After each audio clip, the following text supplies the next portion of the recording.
Bismillahirrahmanirrahim. Assalamu alaikum dear students. How are you? I hope you'll be fine. Today we are going to discuss the quadratic equations by using formula. ठीक है, हमने अभी तक quadratic equations को factorisation के through और square root property के through करना सीख लिया था और हमने जो एक्सप्रेशंस होती हैं उसको किस तरह से फॉर्मूले के थ्रू कंप्लीट किया जाता है ये भी सीख लिया था। आज हम एक्चुअली क्वाड्रेटिक इक्वेशंस को फॉर्मूले के थ्रू सीखेंगे कि किस तरह से इसको सॉल्व किया जाता है। But most important thing is that today I am going to discuss with you the common mistakes that students make while solving these questions. So stay tuned, watch the video till the end and please hit the like button if you like the video. So let's start. तो यहाँ पर देखो मेरे पास एक quadratic equation है और ये फॉर्मूले के ऊपर पूरी आ रही है जो कि हमारे पास क्या था, ax² plus bx plus c is equals to 0। ये होती है ना हमारे पास quadratic equation.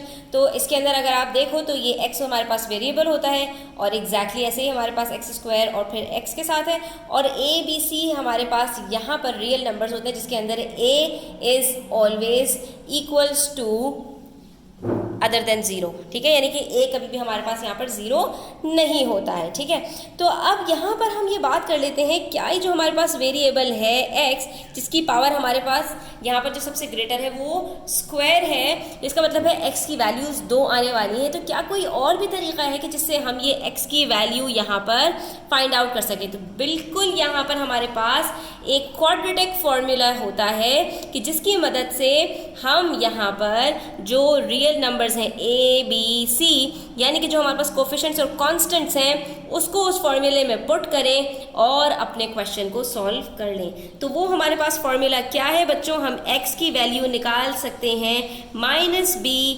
Plus minus root में हमारे पास है b² माइनस 4ac और इस पूरे के नीचे हमारे पास डिनोमिनेटर है 2a, जहाँ पर हम ये b a और c की वैल्यूज़ पुट करते हैं और हमारे पास जो है वो ये क्वेश्चन सॉल्व हो जाता है। हमारे पास x की 2 वैल्यूज़ आ जाती हैं। आप कहेंगे ये तो एक ही फॉर्मूला है, इससे 2 वैल्यूज़ कैसे आएंगी? तो भाई यहाँ पर आप गौर से देख लीजिए, हमारे पास प्लस और माइनस दोनों की साइंस मौजूद हैं। इसकी वजह से हमारे पास जैसे पहले कंप्लीटिंग द स्क्वायर के अंदर 2 वैल्यूज़ आती थी x की, इसी तरह से बिल्कुल यहाँ पर भी हमारे पास 2 वैल्यूज़ आएंगी। अब इसके अंदर जो हमारे पास ये है b² माइनस 4ac, इसको हम कहते हैं डिस्क्रिमिनेंट। ठीक है, अब इसकी वैल्यूज़ हमारे पास या तो 0 से ग्रेटर होगी, यानी इसका जो आंसर आएगा हमारे पास वो 0 से ग्रेटर होगा, तो हमारे पास 2 रियल सॉल्यूशंस आएंगे यानी 2 आंसर्स आएंगे। ठीक है, अगर हमारे पास ये 0 के इक्वल हो जाए यानी कि इसका जो आंसर आ रहा है वो 0 आ जाए, हमारे पास अंडर रूट में 0 आ जाए बच्चों, तो हमारे पास जो भी आंसर आएगा वो जस्ट 1 रियल सॉल्यूशन होगा। ठीक है, कब? जब अगर हमारे पास ये डिस्क्रिमिनेंट इक्वल्स टू 0 हो। और कभी ऐसा होगा कि ये जो डिस्क्रिमिनेंट है ये 0 से भी हमारे पास स्मॉलर आ जाए, यानी कोई नेगेटिव नंबर आ जाए, इसका सोल्यूशन हमारे पास कोई माइनस में आ जाए। तो ऐसी सूरत में अंडर रूट जब भी हमारे पास जो है वो माइनस के अंदर आ जाता है तो वहाँ पर हमारे पास जो आंसर होता है वो नलिफाइड हो जाता है। तो इसका मतलब है हमारे पास उस सूरत में कोई भी रियल सोल्यूशन नहीं होगा। हाँ, हमारे पास 2 इमेजिनरी सॉल्यूशंस आएंगे। ठीक है, तो इस चीज़ को आपने अच्छी तरह से ध्यान में रखना है। अब ये तो हो गई हमारी सही बात, इसको हम सॉल्व करके भी देख लेते हैं। यहाँ पर हमारे पास a की जो वैल्यू है वो क्या है? 1 है। ठीक है, b की वैल्यू क्या है? हमारे पास 4 है और c हमारे पास 1 है। वेरी सिंपल, हम यहाँ पर क्या करेंगे, फॉर्मूले के अंदर इसको पुट करेंगे। x is equals to -4 plus minus root में हमारे पास है 4 का स्क्वायर माइनस 4, a हमारे पास यहाँ पर 1 है, c हमारे पास 1 है और उसके बाद हमारे पास डिनोमिनेटर में भी यहाँ पर 2 × 1 आ जाएगा। ठीक है, अब हम इसको सॉल्व कर लेते हैं। हमने वैल्यूज़ पुट कर ली इस फॉर्मूले के अंदर और अब हम इसको सॉल्व करेंगे तो देखिए हमारे पास यहाँ पर क्या आंसर आता है। ठीक है, -4 प्लस माइनस, सबसे पहले रूट को हम सॉल्व करते हैं तो 4 का स्क्वायर होता है 16 और ये आ गया -4/2। ठीक है, उसके बाद फिर x is equals to -4 plus minus √12 और अपॉन 2। अब यहाँ पर बच्चों बात आ जाती है कि ये जो √12 है हमारे पास यहाँ पर, ये परफेक्ट स्क्वायर तो है नहीं, तो इसका मतलब है कि इसका जो आंसर आएगा वो हमारे पास पॉइंट्स में आएगा। तो अब यहाँ पर हम स्प्लिट कर लेते हैं इसको, एक आ जाएगा हमारे पास -4 प्लस √12 अपॉन 2 और दूसरा हमारे पास आ जाएगा -4 माइनस √12 अपॉन 2। आई होप यहाँ तक आपको बात क्लियर हो गई होगी, ठीक है। उसके बाद अगर मैं √12 का यहाँ पर रूट लूँ तो मेरे पास यहाँ पर ये निकलता है x is equals to -4 plus 2√3 upon 2 और इसी तरह से -4 माइनस √2√3 अपॉन 2। अब यहाँ पर अगर आप गौर से देखें तो बीच में ये प्लस का साइन है और ये दोनों मेरे पास यहाँ पर कॉमन निकल सकता है। क्या निकल सकता है? 2 मेरे पास कॉमन निकल सकता है, तो मेरे पास यहाँ पर बचेगा -2 प्लस √3 अपॉन 2। इसी तरह से यहाँ पर x इज इक्वल्स टू यहाँ पर मैं 2 कॉमन ले लेती हूँ, उसके बाद बचेगा मेरे पास -2 माइनस √3 अपॉन 2।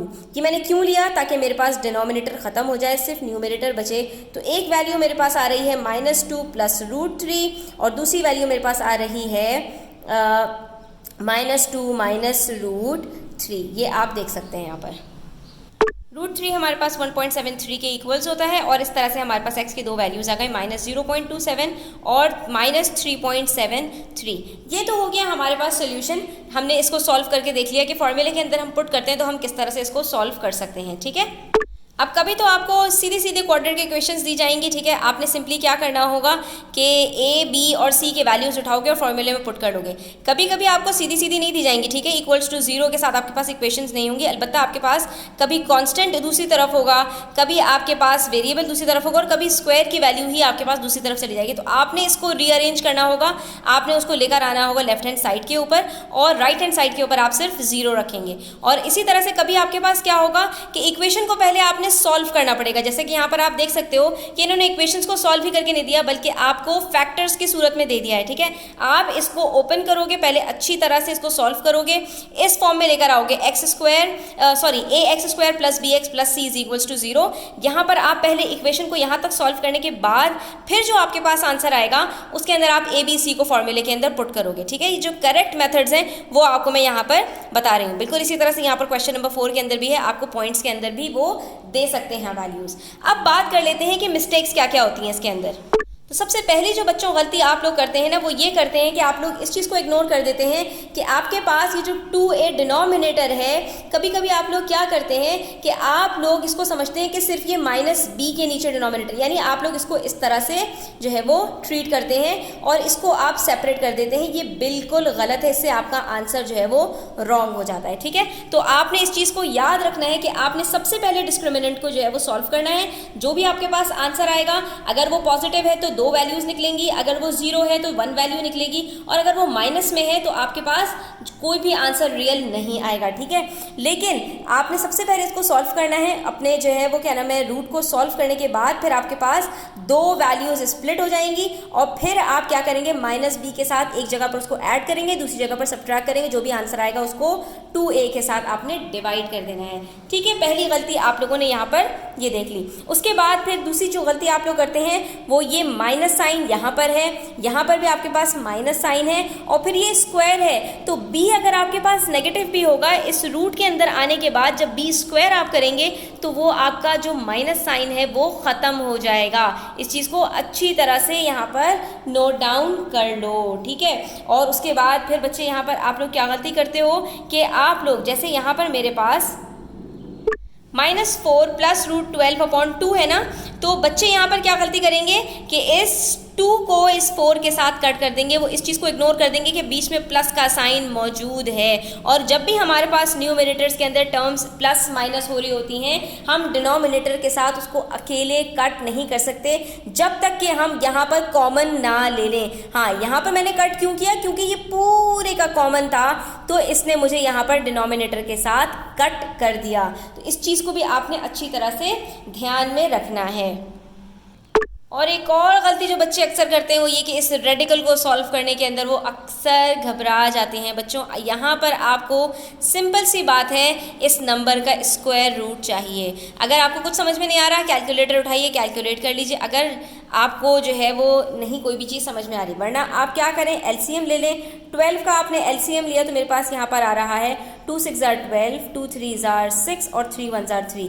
अब यहाँ पर आप देख सकते हैं कि मेरे पास जिन नंबर्स का पेयर बनेगा वो मेरे पास आसानी से रूट से बाहर आ जाएंगे। जैसे कि यहाँ पर 2 मेरे पास स्क्वायर है तो मेरे पास ये 2 बाहर आ गया, 3 मेरे पास अलोन था तो वो रूट के अंदर ही रह गया। ठीक है, लेकिन फिर भी मैं आपसे यही कहूँगी कि जब तक आपको इसके ऊपर ग्रिप ना हो आप कैलकुलेटर ही यूज़ कीजिए और इस तरह से अपने रूट्स को कैलकुलेट कर लीजिए। आई होप स्टूडेंट्स कि आपके लिए काफ़ी हेल्पफुल रही होगी। Thanks for watching the video till the end. Please subscribe to my channel and don't forget to share it with your friends. Take care, अल्लाह हाफिज़।